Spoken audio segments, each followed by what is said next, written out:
오늘은 봄이라는 제목으로 여러분들과 함께 말씀 나누도록 하겠습니다. 세상이 무척이나 원망스러운 때가 있었습니다. 사춘기 시절, 또 20대 시절, 저는 특히나 굉장히 삐뚤어진 시선으로 이 세상을 바라보았는데요. 아직도 잊혀지지 않는 스토리 하나가, 친구하고 같이 등굣길을 오르는데 제가 있던 학교는 이렇게 아주 높은 언덕을 향해 올라가야 되거든요. 그럼 오래된 학교다 보니까 굉장히 나무가 두껍습니다.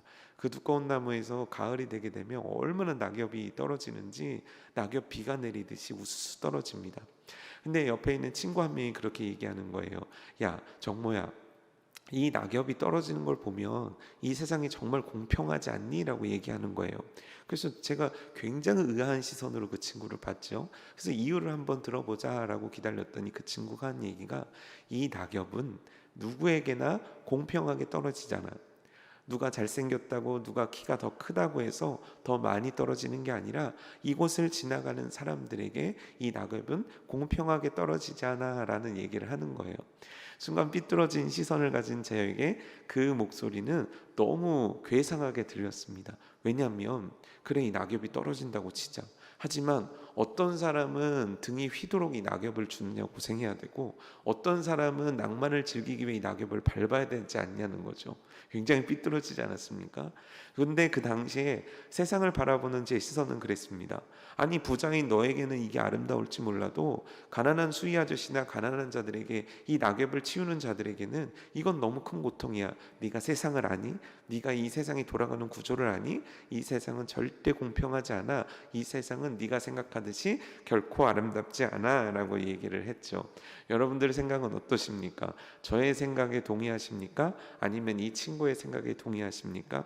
사실 우리들의 시선이라는 것들은 우리들의 환경과 상황에 따라서 결정되게 돼 있습니다. 내가 좋은 마음을 품고 좋은 생각을 품고 이 세상을 바라보면 좋게 보입니다. 내가 좋은 상황 속에 있고 좋은 형편 가운데 있고 내가 막 일이 잘 풀리는 거예요. 그러면 이 세상이 아름다워 보입니다. 하지만 그렇지 않을 때, 내게 곤란한 일이 생기고 내게 힘든 일이 생기고 내 몸이 아프고 내 주변에 안 좋은 일이 생기고 내가 그런 소식을 듣게 되면 이 세상이 결코 아름답게 보이지도 않습니다. 이 세상을 올곧은 시선으로 바라보지도 못합니다. 그럼 어떤 시선으로 바라볼까요? 제가 그러했듯이 비뚤어진 시선으로 이 세상을 바라보기 마련입니다. 요즘 여러분들의 시선은 어떠십니까? 여러분들이 세상을 바라보는 시선, 여러분들이 삶을 바라보는 시선, 여러분들이 여러분들의 가족을 바라보는 시선, 여러분들이 여러분 스스로를 바라보는 시선은 과연 어떻습니까? 굉장히 좋습니까? 아니면 비뚤어졌습니까? 굉장히 올곧습니까? 아니면 뭔가 굉장히 굴곡되어 있습니까? 여러분들의 시선은 과연 어떻게 이 세상을, 나를 바라보고 생각하고 해석하고 이 땅 가운데 살아가고 있냐는 거죠. 놀랍게도 내가 바라보는 시선이 곧 나의 삶의 태도를 의미하고, 내가 바라보는 시선이 내 삶의 방향을 결정하고, 결국 그 태도와 방향은 내 미래와 내 모든 것들을 바꾸어 놓는다는 것을 우린 다시금 기억할 필요가 있는 거죠. 오늘 성경에는 정말 혜성과 같이 등장한 한 여인이 등장합니다. 혜성과 같이라는 말이 좀 잘 안 맞을 수도 있습니다. 그런데 혜성과 같이라는 표현을 쓴 이유는 뭐냐면, 맥락 없이, 난데없이 갑작스럽게 이 여인이 성경에 등장해서 성경의 중심인물로 굉장히 역사에서 중요한 큰 흐름을 끌고 가는 여인이 되었다는 거예요. 이 여인의 상황을 이렇게 성경은 표현하게 됩니다. 이 여인의 등장한 상황 말이죠. 그때 북이스라엘이 하나님 말씀을 순종하지 않는 거예요. 이때 순종하지 않는 이 땅 가운데 핵심 인물 두 명이 나타납니다. 그 한 사람이 누구냐면 아합 왕이고, 또 한 사람은 바로 이세벨입니다. 이 두 사람은 하나님의 말씀을 정말 안 듣습니다. 아무리 선지자를 보내주셔서 말씀해 주시고, 아무리 이들 가운데 깨닫게 하시려고 하나님이 수많은 기회를 주셔도 이들은 그 기회를 통해서 듣지도 않고 깨닫지도 않고 돌이키지도 않고 변화되지도 않습니다. 오히려 그 반대를 행합니다. 듣지도 않을 뿐더러 그 하나님의 말씀에 정반대되는 악을 행하게 됩니다. 그래서 그들을 섬기는 하나님은 사라져버리고 그 자리에 온갖 우상들이 자리 잡게 되는 거예요. 예전에는 우상을 섬기고 싶은 사람이 섬겼다면 이제는 나라에서 정해놓고 섬기게 되어 있습니다. 이제는 하나님이 아닌 우상을 섬길 수밖에 없도록 온 나라가 그렇게 만들어졌다는 거예요. 이 악에 대해서 하나님은 선지자 엘리야를 보내시고 심판하시려고 하십니다. 그런데 한 번에 심판하시는 것이 아니라 끊임없이 말씀하신 다음에 이들에게 말씀 하나를 주시죠. 뭐냐면 너희들에게 비가 내리지 않을 거다. 여러분 생각해 보십시오. 우리 지금 살아가는 올해는 너무 비가 많이 내렸지만 만약에 우리가 살아가는 이 현대 사회에서 서울에 3년 6개월 동안 비가 내리지 않는다면 어떠한 일이 일어날까요? 한강은 메마를 거고요. 우리들의 삶은 표현할 수 없을 정도로 굉장히 큰 어려움에 처하게 될 겁니다. 농사는커녕 마실 물도 없고요. 가축들은 죽어가고요. 생계 자체가 흔들리는 극한 어려움 속에 빠져서 살 수밖에 없다라는 거죠. 근데 놀랍게 3년 6개월 동안 하나님께서는 그 이슬, 하늘에서 내리는 비가 아니면 살아갈 수 없는 땅에 비를 단 한 방울도 허락지 않으신다는 거예요. 그러면 이들은 어떻게 해야 될까요? 이들은 돌이키고 변화되고 깨달아야 되는데 결국 그렇지 않게 되는 거죠. 하나님께서는 이 3년 6개월 동안 비를 내리시지 않기로 결정하시고 그거를 하나님의 사람 엘리야를 통해 말씀하신 다음에 이 엘리야를 살리기 원하셨습니다. 그래서 어떻게 하십니까? 까마귀를 통해서 먹을 것을 갖다 주시죠. 어마어마하게 놀라운 역사입니다. 그런데 까마귀가 가져다 드는 음식이 있는 곳에 시내가 흘렀는데 그 시냇가가 마르자 하나님께서는 엘리야를 살리시기 위해서 한 땅, 한 곳, 한 사람에게로 보내기로 작정하십니다. 그곳이 어디냐면 사르밧이라는 곳이에요. 사르밧은 어떤 곳인가? 바로 북이스라엘을 지금 파멸로 이끌어간 이세벨 여왕의 고향이에요. 참 아이러니하죠, 그렇죠? 하나님께서는 지금 엘리야를 어디로 보내시냐면 사르밧으로 보내신단 말이에요. 그럼 사르밧은 어떤 곳인가? 이세벨의 고향이라는 것이죠. 악한 땅, 저주받은 땅, 정말 지금이라도 심판받아야 될 땅. 왜냐하면 그녀의 아버지는 엣바알이라는 이름을 가진 사람인데 바알을 섬기는 자라는 뜻이거든요. 그러니까 바알과 아세라의 우상으로 넘칠 뿐만 아니라 그 우상으로 넘치는 땅의 여인이 북이스라엘에 들어와서 북이스라엘을 완전 엉망으로 만들었거든요.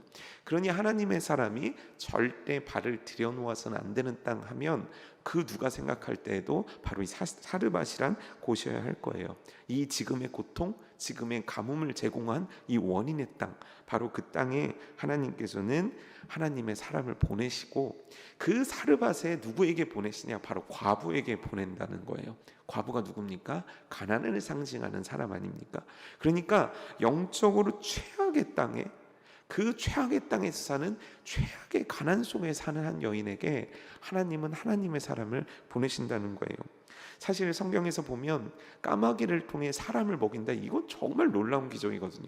여러분의 삶에 이런 일이 일어난다면 얼마나 기적이겠습니까? 근데 까마귀 기적보다도 더 놀라운 건 뭐냐면 하나님의 사람을 바로 이곳에 보내셨다는 거고, 하나님께서 이 하나님의 사람을 살리시는 방법으로 이 여인을 사용하셨다는 거예요. 우린 잘 알고 있습니다. 어떡하죠?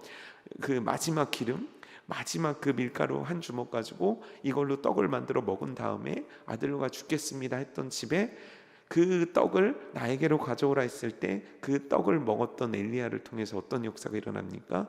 그 집에 밀가루가 떨어지지 아니하고 기름이 마르지 않는 역사가 일어나는 거예요.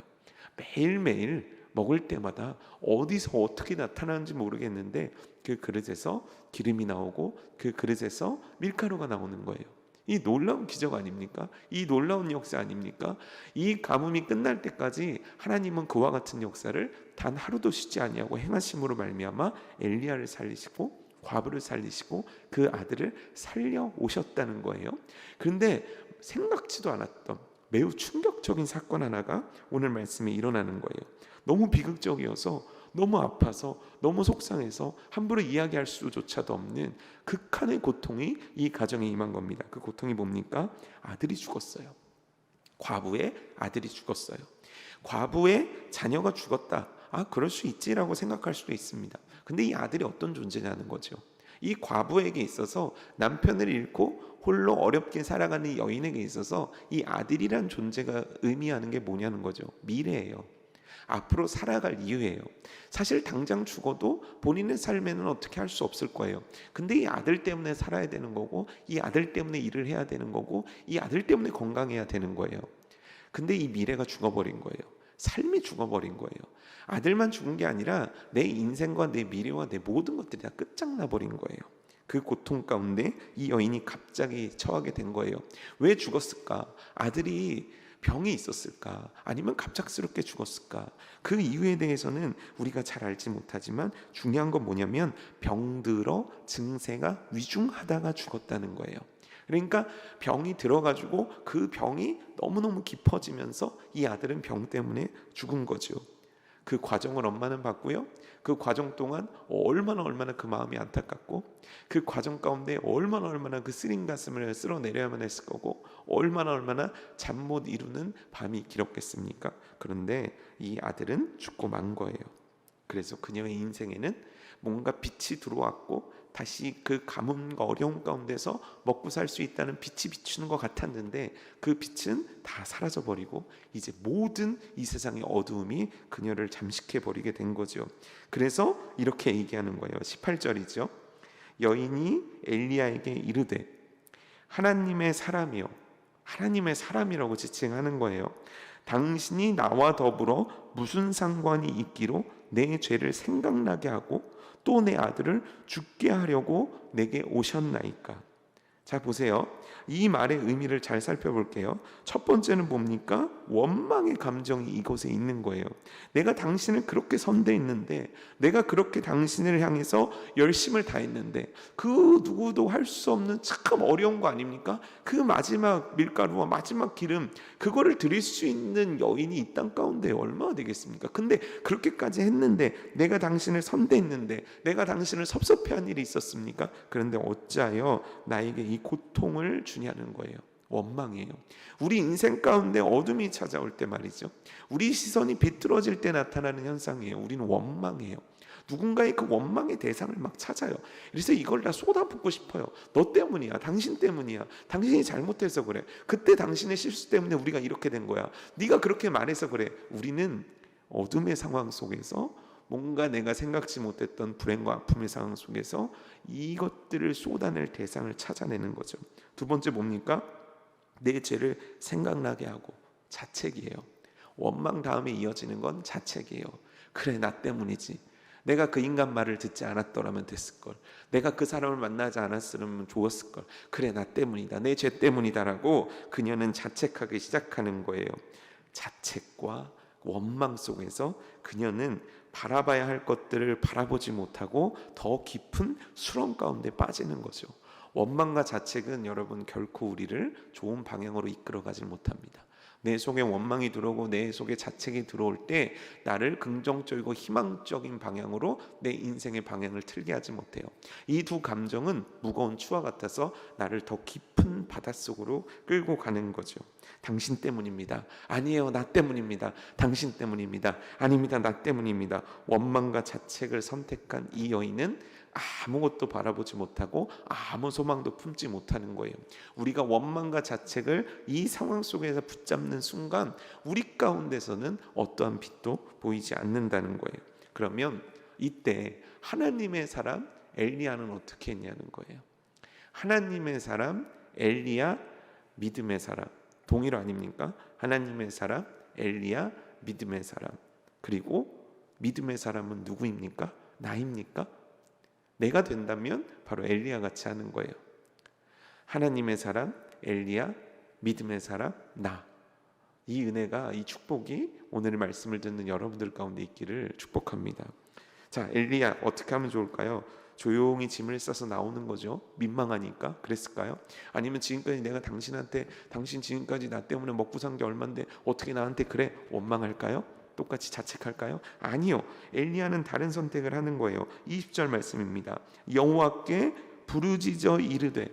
여기서 이 부르짖어라는 말은 카라라는 말인데, 이게 뭐냐면 도움을 호소하는 말이에요.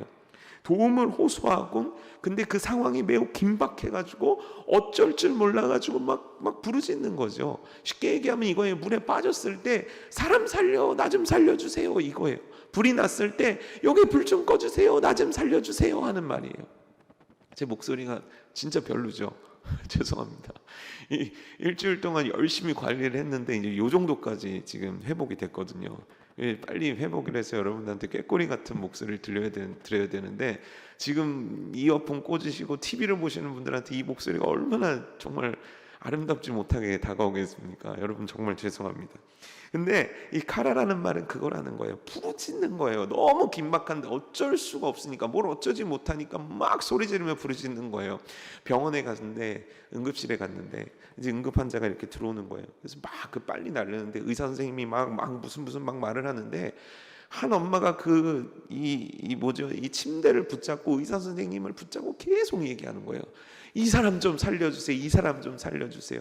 의사가 듣겠습니까? 의사께 들리겠습니까? 근데 그건 상관없는 거예요. 이 엄마인지 남편이 아내인지 될지 모르는, 누군지 모르는 이 여자분은요, 호소하는 거예요. 제발 살려주십시오. 제발 살려주십시오. 능력이 있어서가 아니라, 무슨 그 사람이 어떤 게 있어서가 아니라, 그 호소가 바로 그 여인의 호소였다는 거예요. 근데 엘리야의 호소는 좀 차원이 달라요. 그가 부르짖는 대상이 누굽니까? 내 하나님 여호와여. 내 하나님 여호와여. 누구의 하나님입니까? 내 하나님이죠. 누구의 하나님인 겁니까? 내 하나님이라고요. 다른 사람의 하나님이 아니라고요. 내 하나님이요. 여호와 내 하나님이요. 그냥 급해서 호소한 게 아니에요. 정확해요. 여호와 내 하나님이요. 이렇게 호소하는 겁니다. 주께서 또 내가 우거하는 집 과부에게 재앙을 내리사 그 아들이 죽게 하셨나이까 하고. 이거 원망입니까? 아니요. 하나님, 이렇게 죽게 하시면 안 되지 않습니까? 내가 거한 집 아닙니까? 내가 이 은혜를 입은 집 아닙니까? 내가 지금 거하고 있는 집, 이 여인의 아들을 데려가시면 안 되지 않겠습니까? 하나님이여. 바로 호소하는 카라를 한 거예요. 여러분, 죽음 앞에서 누가 소망을 발견할 수 있습니까? 이미 죽은 사람 앞에서 누가 소망을 볼 수 있겠냐고요. 이미 죽어진 곳에서 어떠한 희망의 싹을 누가 볼 수 있겠습니까? 전에도 그런 일이 있어서 지금 엘리야가 그 데이터를 꺼낸 겁니까? 아니에요. 그냥 절대적인 믿음이에요. 그 믿음이 뭡니까? 하나님께서는 하신다. 지금 이 아들이 죽었다. 근데 나는 여호와께 호소하고 부르짖는다. 왜? 여호와 내 하나님이요. 내 하나님은 지금 이 아들을 살리실 수 있습니다. 여호와 내 하나님이요. 이 여인의 고통을 하나님께서는 거두어 가실 수 있습니다. 여호와 하나님이요. 이 어둠을 하나님께서는 해결할 수 있습니다. 매우 단순한, 매우 직선의, 매우 강력한 이 믿음 말입니다. 하나님의 사람이, 엘리야가 바로 믿음의 사람이었던 거예요. 그 믿음의 사람은 이 상황 속에서 이 상황을 보는 사람이 아니라 하나님을 볼 줄 아는 사람이라는 거죠. 이 상황에서 매어서 원망과 불평 속에서 자신을 끊임없이 심연으로 끌고 가는 자가 아니라 바로 하나님을 바라보며 그 하나님께 시선을 두며 그 하나님을 바라봄으로 그 하나님의 역사를 간구하고 갈망하는 자가 바로 믿음의 사람의 특징이라는 거죠. 이것들이 우리들의 오늘의 삶에서 나타나야 된다는 거죠. 상황이 어찌됐건 주변에 어떤 풍파가 몰아치던 간에 내 시선은 하나님을 향할 수 있는 것, 그 순간에 휘몰아치는 광풍 속에서 떠내려가는 자가 아니라 그 순간 속에서 부르짖어서 나의 하나님을 찾을 수 있는 것, 바로 그것이 바로 믿음의 사람의 특징이라는 거예요. 나의 하나님. 아브라함이 이삭을 바쳤습니다. 이삭을 제단 위에 딱 눕혀서 칼을 들여서 그를 치려고 했죠. 그때 하나님께서 그를 말리십니다. 그리고 너의 믿음을 칭찬합니다. 근데 이것에 대해서 아브라함의 믿음을 칭찬할 때 히브리서 기자가 뭐라고 얘기합니까? 아브라함의 믿음에 대해서 얘기할 때 아브라함은 설사 자기가 지금 이삭을 죽이더라도 그 이삭을 다시 살려낼 하나님을 믿었다라고 이야기하지 않습니까? 하나님의 사람들, 믿음의 사람들, 이 땅을 살아가는 시선이 하늘에 고정된 사람들, 하나님을 바라보는 사람들은 이 주변 환경에 휩쓸리는 것이 아니라 바로 하나님 그분에 휩쓸리며 살아갈 수 있다는 거예요. 보세요. 과부는 고통 속에 휩쓸립니다. 하지만 엘리야는 그 순간 하나님께 휩쓸린 바를 선택하고 그 하나님께 부르짖는 일을 시작한 거예요. 그런데 여러분 생각해 보십시오. 이 여인은 그렇게 못하는 거죠. 우리 역시 마찬가지예요. 우리 역시도 상황과 이 주변 상황 속에서 휩쓸려 갈 수밖에 없는 거예요. 근데 여러분 여기서 잠시 생각을 해보자고요. 이 아들이 죽었단 말이에요. 알타가 죽었단 말이에요. 그럼 이 알타가라는 시간 속에서 빵이 끊어졌습니까? 기름이 끊어졌나요? 아니요. 빵과 기름은 여전히 그 통에서 나오고 있었다는 거예요.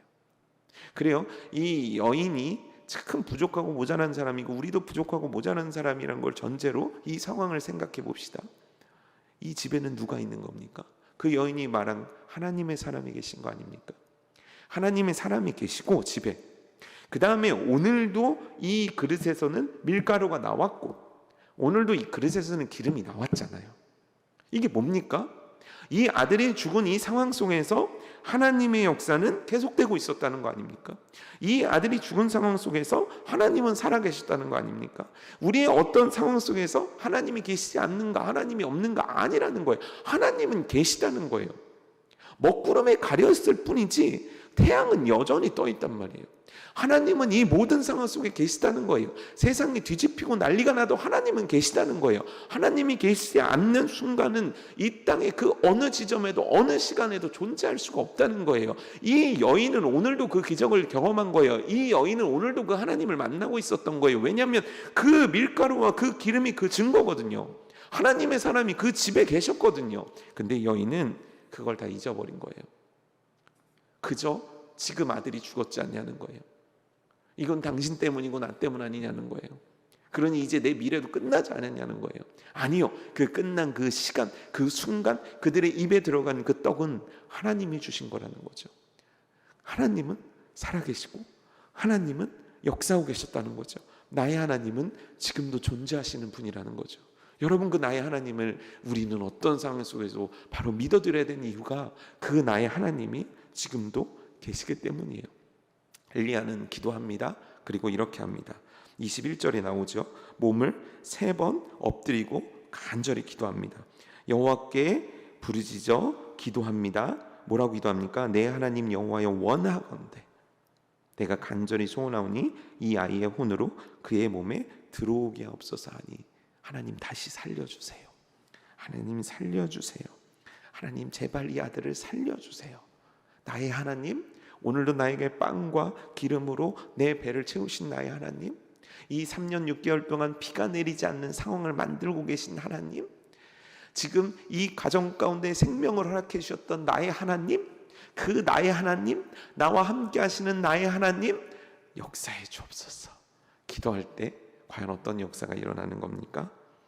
바로 그 다음 말씀이 나와 있죠. 22절 말씀입니다.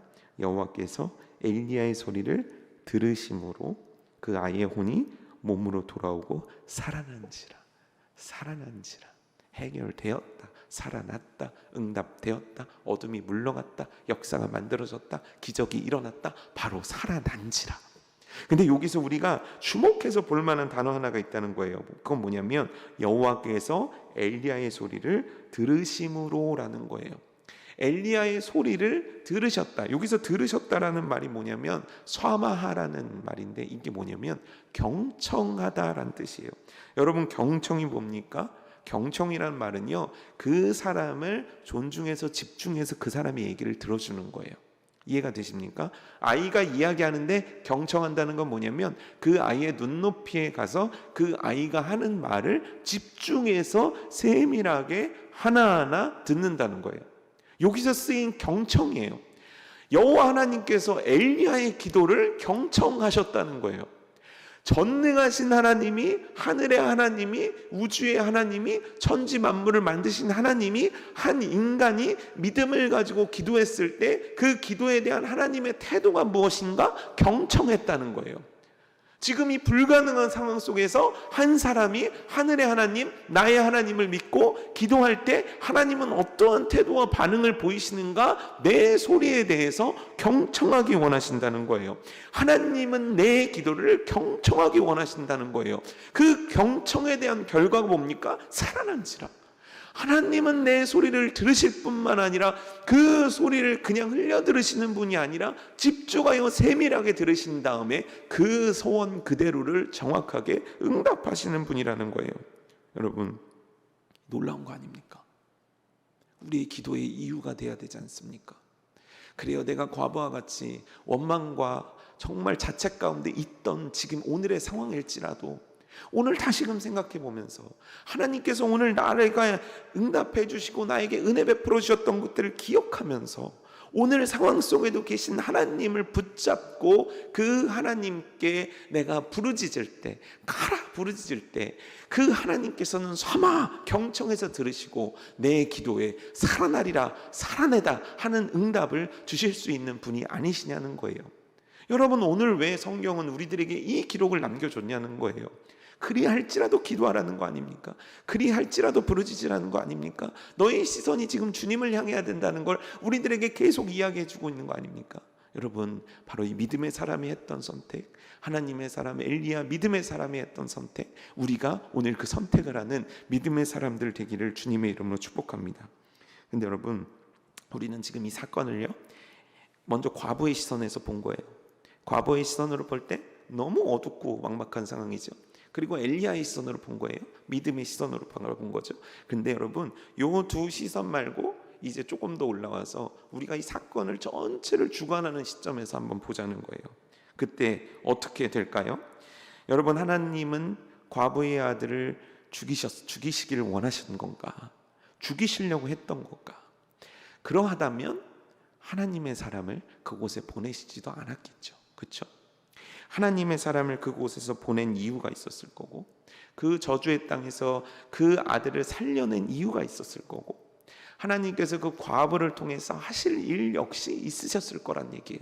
우리는 그 전반부에는 이 과부와 이 아들이 다시 이렇게 굶어 죽지 않게 살게 하시기를 위함이구나, 이렇게 생각했을 수도 있어요. 그렇지만 진짜 하나님의 뜻과 목적이 24절에 나타나는 거예요. 24절이에요.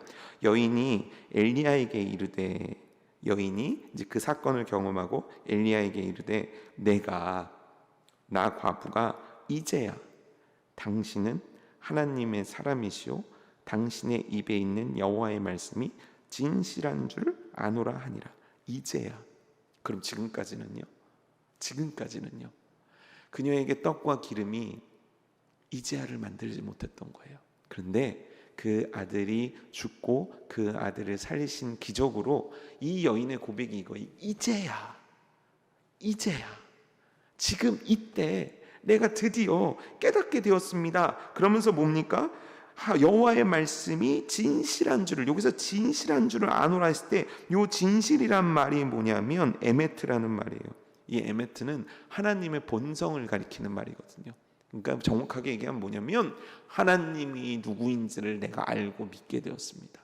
내가 이제야 하나님이 누구신지를 알게 되었고, 내가 이제야 그 하나님이 어떤 분인지를 알게 되었고, 내 영혼과 내 마음과 내 삶과 내 생 전부를 다해 고백하건대 내가 그 하나님을 믿습니다라고 고백하게 된 거예요. 하나님은 그 여인을 구원하기 원하셨던 거죠.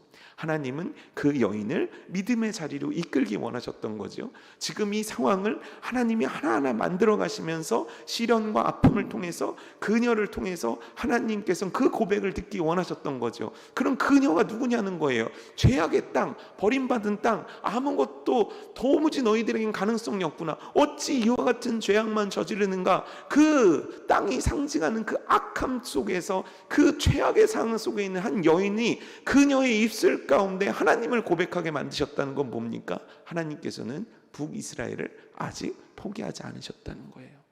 그 죄악 가운데서 하나님은 살리기 원하신다는 거예요. 3년 6개월이라는 가뭄 속에서 허덕여 죽어가는 그 자들을 하나님은 다시 살리기 원하신다는 거예요. 그리고 그들의 입술 가운데 그 고백을 심어주기 원하는 거예요. 내가 진짜 하나님을 이제 알았습니다. 내가 이제 진짜 하나님을 믿어드리겠습니다. 내가 이제 진짜 하나님 뜻대로 살겠습니다. 하나님의 뜻은 바로 여기에 있었다는 거예요.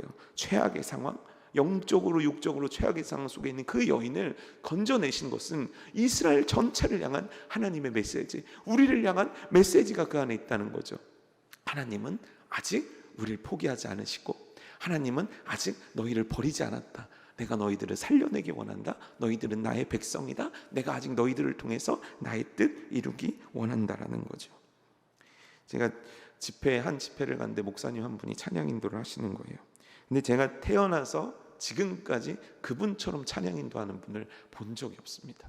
뭐 굉장한 세션이 있거나 그분이 굉장히 찬양을 잘하시는 게 아닌데 그 영적인 깊이와 그 표현할 수 없는 그 영성이 어마어마하신 거예요.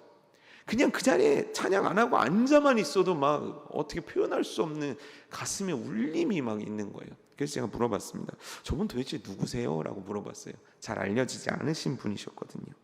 근데 그 한 분이 이렇게 얘기를 해주시는 거예요. 아, 저분 목사님이신데요 하면서 그분의 간증을 들려주시더라고요. 뭐냐면 딸이 있었대요. 큰 딸이 둘이 있었는데 큰 딸이 어떤 일로 인해서 죽은 거예요. 그 당시 그 목사님의 연세가 지금 제 나이쯤 돼 보였었는데, 그러니까 뭐 7살, 뭐 5, 6살 한참 이쁠 때 큰딸이 죽은 거예요. 그래서 참 슬픔 속에 있는데 얼마 안 있다 둘째 딸도 죽은 거예요. 두 딸을 잃으신 거예요. 두 딸을 잃으시고 나서 서신 찬양의 자리인 거예요. 근데 그 찬양 속에는요 슬픔이란 게 느껴지지 않는 거죠. 그게 너무 신기하더라고요. 뭐 찬양을 흘리다가 눈물 한 방울, 그게 아니라 천사 같아요. 원망 자책이 아니에요. 그리고선 그분이 하신 얘기가 우리 이 시간 하나님을 찬양합시다는 아주 뭐 별다른 멘트가 아닌데 그 멘트 속에 그분의 영성과 그분의 깊이가 담긴 거죠. 그분의 하나님을 향한 그게 담긴 거죠.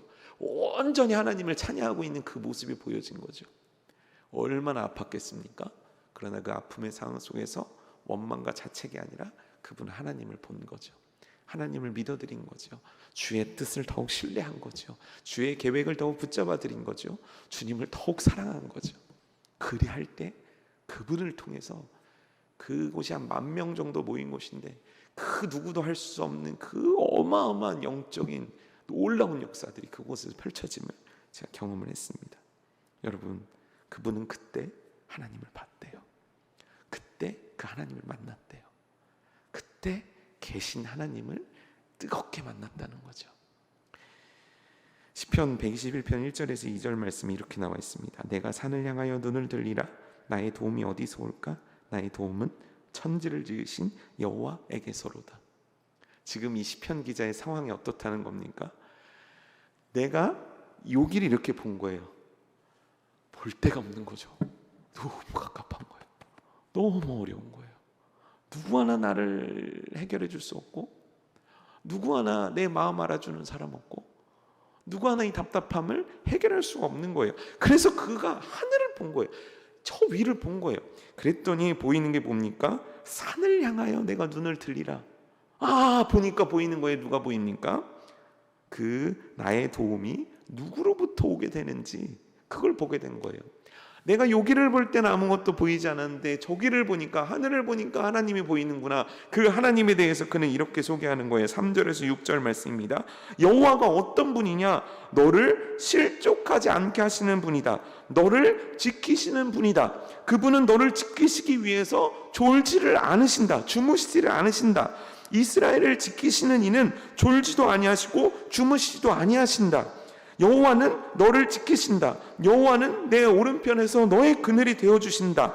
낮의 해가 너를 상하지 못하게 한다. 밤의 달도 너를 해치지 못하게 한다. 왜요? 그분이 막아주신다는 거예요. 이 그늘이 된다는 게 뭡니까? 햇볕이 비치는데 그곳에 하나님이 서 계신다는 거예요. 어디요? 내 옆이요. 내 옆이에요. 나는 저기 있고 하나님은 저기 있는 게 아니에요. 그 그늘, 그 그림자에 내가 있는 거예요. 그만큼 가까이 있는 거예요. 하나님은 졸지도 주무시도 않으면서 그렇게 나를 지키셔서 저 해와 저 달의 빛이 나를 비추지 못하게 만든다는 거예요. 이게 얼마나 놀라운 하나님을 향한 고백입니까? 그 하나님께서 결국 내 인생 가운데 어떻게 하실 것을 이 시편 기자는 고백합니까? 7절 8절입니다. 여호와께서 너를 지켜 모든 환난을 면하게 하시고 또 내 영혼을 지키시리로다. 여호와께서 너의 출입을 지금부터 영원까지 지키시리로다. 환난을 면하게 하시고 출입을 지키신다. 네가 오고 가는 모든 길들 속에서 하나님은 너를 지키신다는 거예요. 그가 이 고백을 할 수 있는 이유가 뭡니까? 눈을 들어 산을 보니, 눈을 들어 여호와를 보니, 눈을 들어 저 산을 만드신 여호와를 보고, 눈을 들어 저 하늘을 만드신 하나님을 보았을 때 그가 전혀 다른 고백을 시작하게 되는 거예요. 그 고백은 뭡니까? 내 하나님이 누구인지 아니, 나의 하나님이 누구인지 아니, 이 하나님은 이 문제를 해결하시고 이 문제 너머에 계시고 이 문제 속에서 역사하실 나의 하나님이라는 거예요. 여러분, 그 순간 하나님을 봄, 그것이 바로 그녀의 인생을 바꾸게 한 거예요. 그 순간 하나님을 봄, 그것이 엘리야를 통해 아들을 살리게 된 기적을 만들어낸 거예요. 여러분, 오늘 순간 여러분들의 봄은 어디로 향합니까? 우리가 여호와를 볼 때 우리들에게 이 겨울과 같은 인생 가운데 봄날을 허락해 주시는 그 은혜를 우리가 사모할 수 있는 자격이 있는 하나님의 자녀들 아니냐는 거예요. 내 기도를 경청하시겠다는 거 아닙니까? 내 기도 가운데 살려내리라, 살아났다는 응답을 하기 원하신다는 거 아닙니까? 하나님께서는 이 하나님 되심을 고백받기 원하시는 나의 아버지 하나님 아니시는 겁니까? 그러면 오늘 우리가 해야 될 일은 너무 간단한 일입니다. 바로 나의 시선을 여호와께 향하고, 그 여호와 앞에, 나의 기도를 들으시는 여호와 앞에 오늘 내 믿음의 고백을 드리고 내 삶을 온전히 올려드릴 때 그 하나님이 하나님 되심을 우리 가운데, 이 공동체 가운데 반드시 나타나게 하실 줄 믿습니다. 오늘 이 시간이, 바로 오늘 이 자리가 그 하나님을 바라봄의 자리 되기를 주님의 이름으로 축복합니다.